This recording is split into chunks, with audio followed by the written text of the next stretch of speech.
மக்களை வணக்கம். நான் உங்கள் கோடங்கி. திருச்செந்தூரில் போயிட்டு விஸ்வரூப தரிசனத்தை பார்த்துருக்காரு விஜய்.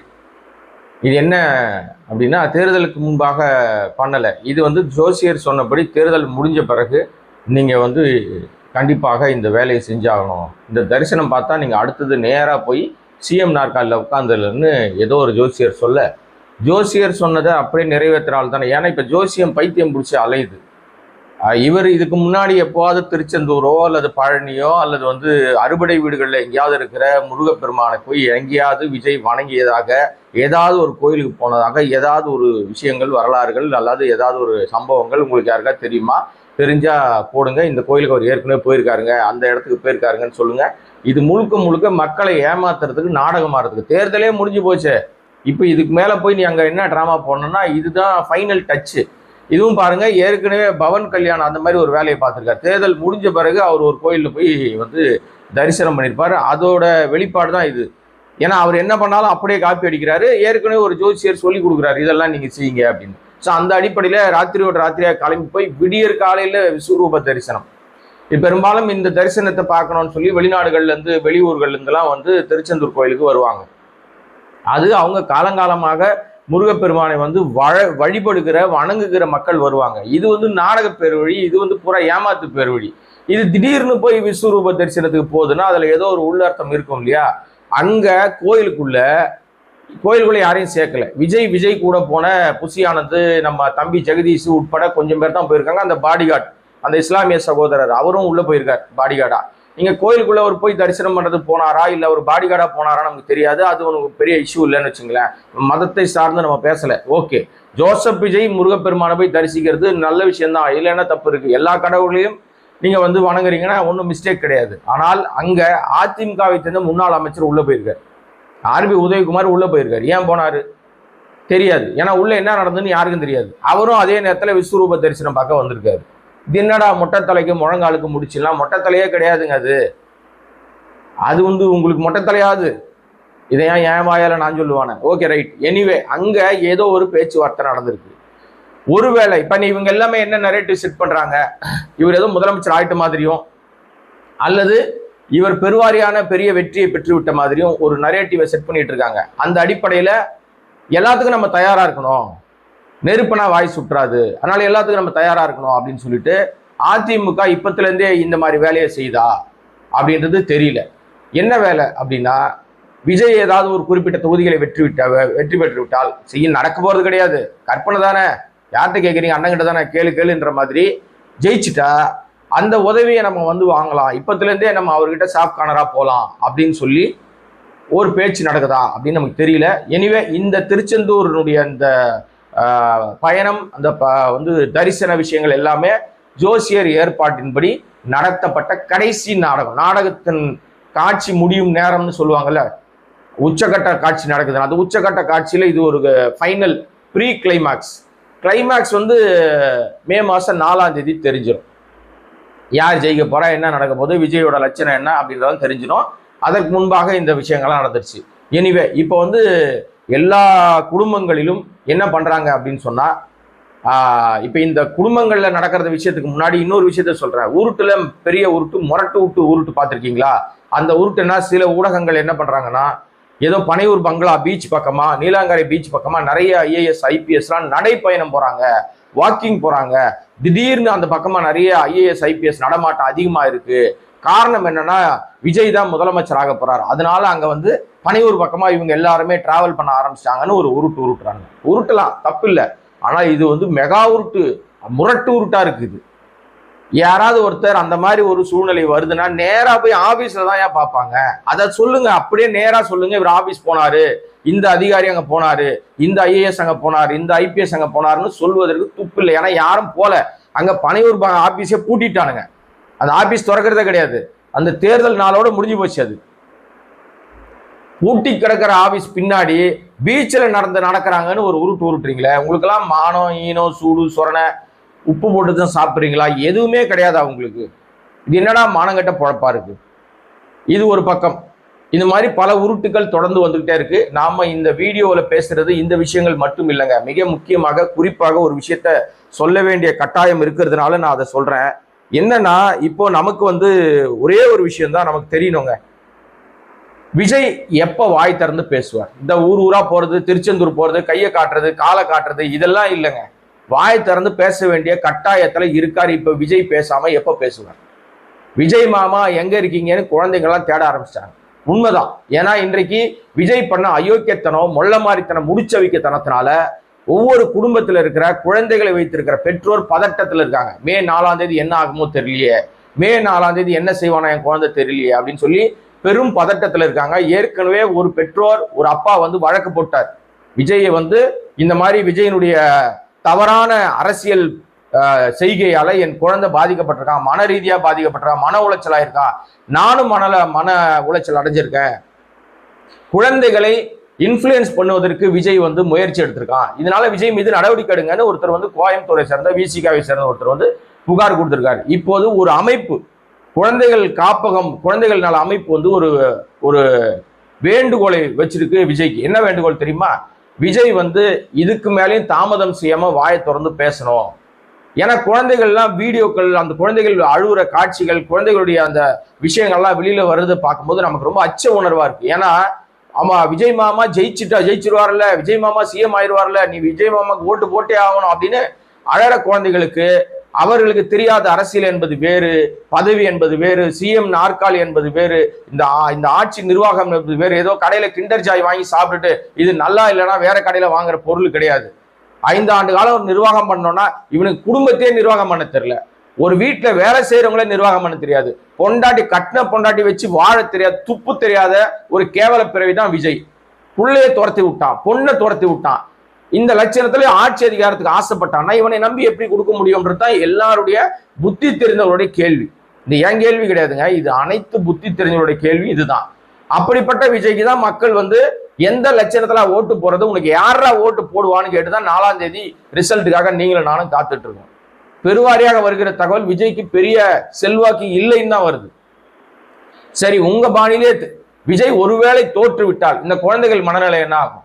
இந்த பெற்றோருடைய சூழ்நிலை என்ன ஆகும்? அப்ப விஜய் இது வரைக்கும் வாய் திறக்காம மூடிக்கிட்டே இருந்தாருன்னா அது எவ்வளவு அயோக்கியத்தனம். வெற்றி தோல்வி என்பது சகஜம். விஜய் வாய் திறந்து பேசுங்க, விஜய் இப்போவாது பேசுங்க. விஜய் மாமாக்கு ஓட்டு கேளுங்க. சொன்ன தெரிஞ்ச துப்பு இருந்தது இல்லை உனக்கு, சொல்லி குழந்தைகள் இன்ஃபுளுன்ஸ் பண்ண தெரிஞ்சது இல்லை, இப்ப பேசு. என்ன சொல்லணும் நீ?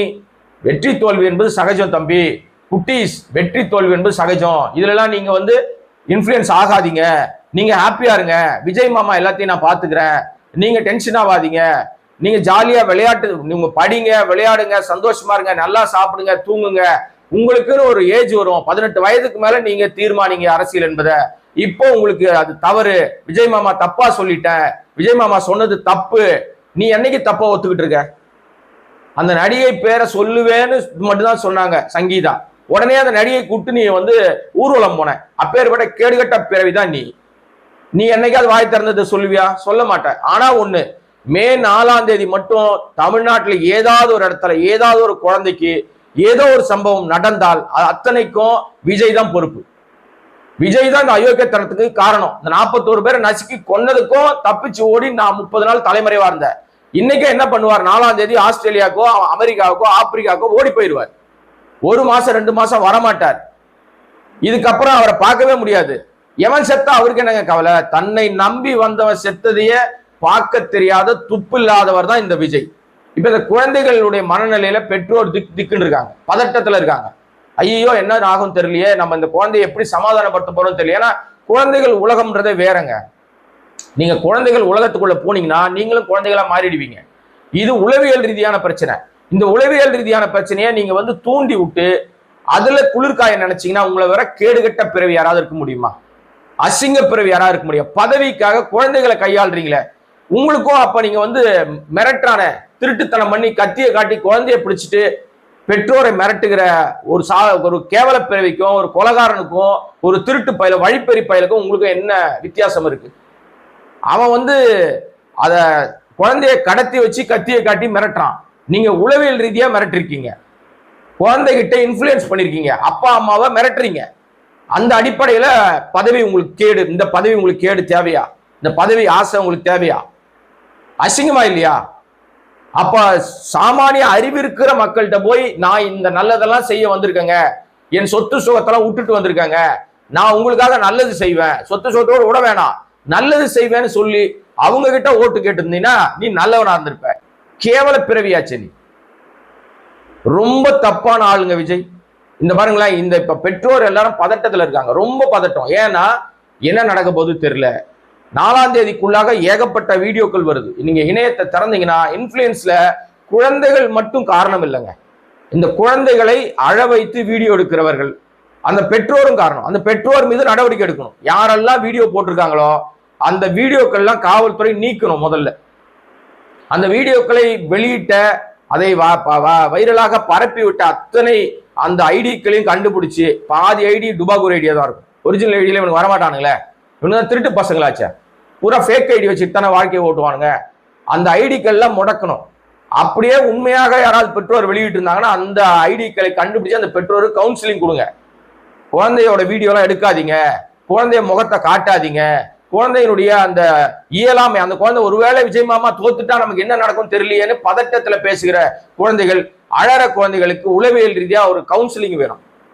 அதையெல்லாம் செய்வதற்கு காவல்துறை மட்டுமோ அரசாங்கம் மட்டும் முயற்சி எடுத்தா பார்த்தாது, பெத்த நீங்க தான் முடிவு எடுக்கணும். அதை இவன் தான் முட்டா பைய, லூசு பைய, பைத்தக்கார பைய, அவன் கூட வச்சிருக்க எவனும் சரியில்லை, இவன் பைத்தக்காரன் எதையாவது ஒண்ணு சொன்னான்னா அதை உங்க குழந்தைங்க செஞ்சுதுன்னா அதை வீடியோ எடுத்து போடுறீங்கன்னா நீ அவனுக்கும் உங்களுக்கும் என்ன வித்தியாசம் இருக்கு?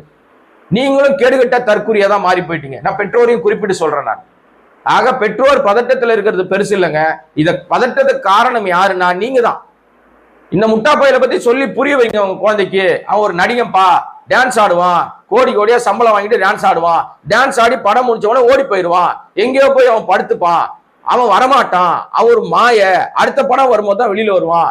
நிதர்சனம் நான் அப்பா, நானு அம்மா, இங்க இருக்கிற அண்ணன் தம்பி, இவங்க தான் நிதர்சனம், இவங்க தான் உன்னோட எப்பவுமே டிராவல் பண்ணுவாங்க, அவன் வரமாட்டான், பொய்யா நடிப்பான், விஜய் மாமான்னு சொல்றது நாடகம், நம்பாத அப்படின்னு உங்க குழந்தைக்கு புரிய வைங்க.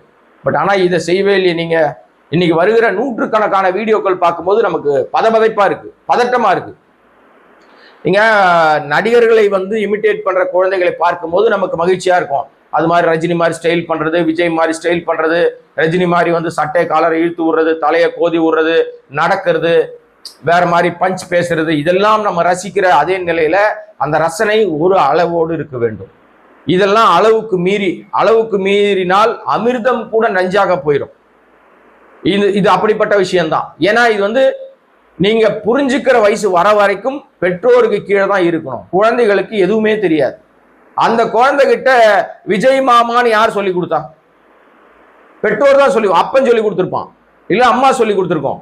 பல தாய்மார்கள் 4ஆம் தேதி நானும் ஒருவேளை விஜய் தோத்துட்டா, ஸ்டாலின் முதல்வரா உட்கார்ந்துட்டா, நானும் செத்துருவேன் விஷம் குடிச்சு, என் குழந்தைக்கு விஷம் குடிச்சு சாவடிச்சிருவேன் அப்படின்னு பேசுகிற பெண்கள் மத்தியில இதை எப்படி நீங்க புரிஞ்சுப்பீங்க?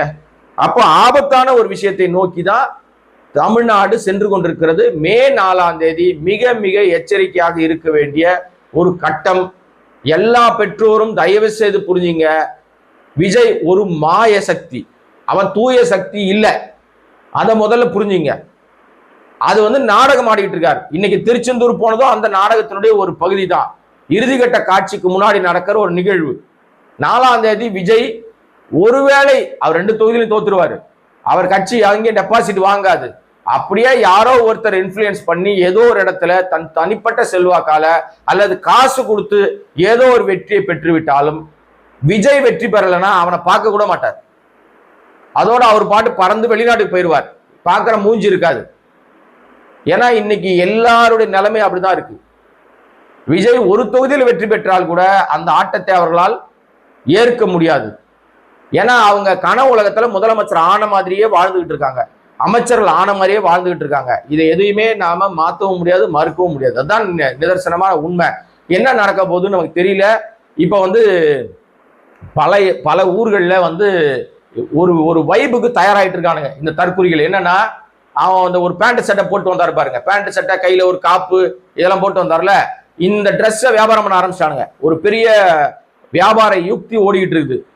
இந்த பேண்ட் சட்டை காப்பை வச்சுக்கிட்டு ஒரு பெரிய வேலைக்கு வித்து 4ஆம் தேதி இந்த ட்ரெஸ் கோட்ல தான் உள்ள வரணுமா. ஏன்னா தபால் ஓட்டு தான் முதல்ல எண்ணுவானுங்களாம் அப்படின்னு இவனுங்க போடுறானுங்க. ஆனா உண்மை அவங்களுக்கு தெரியல, தபால் ஓட்ட கடைசியில் தான் என்ன போறாங்களாம். நமக்கு வந்து சொன்ன தகவல் அது. ஏன்னா பூரா தகவல் வெற்றி கழகத்துக்கு தகவலை தான் நம்ம சொல்லணும். ஆக 4ஆம் தேதி நிறைய கூத்துக்கள் இருக்கு, நிறைய சம்பவங்கள் இருக்கு, நிறைய திடுக்கிடும் சம்பவங்கள் நடக்கலாம், என்ன வேணா நடக்கலாம். எல்லாருக்கும் வெற்றி தோல்வி சகஜங்க. இவங்க தான் ஜெயிப்பாங்கன்னு யாரையுமே அறுதிட்டு சொல்ல முடியாது. ஏன்னா இன்றைக்கு எனக்கு இந்த மிஷின் மேல நம்பிக்கை கிடையாது. என்றைக்கு வாக்கு சீட்டு முறை வருகிறதோ அன்றைக்கு தான் நியாயமான தேர்தல் நடப்பதாக நம்ப முடியும். இது முழுக்க முழுக்க பாஜக கட்டுப்பாட்டில் இருக்கிற தேர்தல் கமிஷன். அவங்க நினைச்சா யாரை வேணாலும் வெற்றி பெற வைக்க முடியும், யாரை வேணாலும் தோற்கடிக்க முடியும், யாருக்கு வேணாலும் ஓட்டை மாத்தி போட முடியும். அது எப்படிங்க மாத்தி போட முடியும்? நடந்திருக்கு, நடக்கும். அவ்வளவு பெரிய டேட்டாவை வந்து ராகுல் காந்தி வெளிப்படையா சொன்னாரு. தேர்தல் கமிஷன் வாய் மூடி மௌனியா தானே இருக்கு. அந்த திருட்டுத்தனம் வெளியே வந்தும் அவர்கள் வந்து நியாயமான்கள் மாதிரி பேசுறானுங்களே. இப்ப வாக்கு சதவீதம் உயர்ந்ததுக்கு நாங்க தான் காரணம் மாறுதற்ற தேர்தல் கமிஷனுடைய பித்தலாட்டம் தெரிஞ்சு போச்சு இல்ல. கொஞ்ச நேரத்துல அவங்க பித்தலாட்டத்தை வெளிப்பட்டாங்கல்ல. எஸ்ஐஆர் மூலமாக குறைக்கப்பட்ட எண்ணிக்கையை வாக்கு சதவீதம் உயர்ந்ததா சொல்லி ஒரு புலகாயுதம் அடையுது இந்த தேர்தல் கமிஷனா. இதை விட கேடுகெட்ட சம்பவம் வேற எதுவும் இருக்க முடியுமா? ஆக தேர்தல் என்பது இன்றைக்கு மிஷின் மூலமாக, இயந்திரங்கள் மூலமாக நடத்தப்படும் தேர்தல் என்பது நியாயமாக நடக்க வாய்ப்பில்லை. அந்த அடிப்படையில் அதையும் தாண்டி ஒருத்தர் வெற்றி பெறுகிறார் என்றால் மக்கள் அபரிமிதமான அன்பு வைத்திருக்கிறார்கள் அர்த்தம். ஸோ என்ன நடக்க போகுதுன்றது உங்களுக்கும் தெரியாது, எனக்கும் தெரியாது. நாம சமூகத்துல வருகிற கடந்த கால வரலாறுகள், இன்றைக்கு நடக்கிற சம்பவங்கள், கேடுகட்ட அரசியல் பண்ற ஆள் யாரு, மக்கள் மீது அக்கறை உள்ள அரசியல்வாதி யாருன்னு பார்த்து பகுத்தாய்வு செய்து நாம ஒரு டேட்டா சொல்றோம். இது வந்து அப்படியே நடக்கலாம், நடக்காமையும் போலாம். ஆனால் எனக்கு தெரிந்த வகையில் விஜய் எல்லா தொகுதியிலும் டெபாசிட் இழப்பார் என்பது மட்டும்தான் நிதர்சனமான உண்மை. என்ன நடக்க போகுது அப்படின்றத வெயிட் பண்ணுவோம். இந்த வீடியோவை சப்ஸ்கிரைப் பண்ணாம பார்த்துட்டு இருக்க அன்பு நண்பர்கள் சப்ஸ்கிரைப் பண்ணீங்கன்னா இது போன்ற பல்வேறு விஷயங்கள் பேசுவதற்கு வாய்ப்பாக அமையும். நன்றி, வணக்கம்.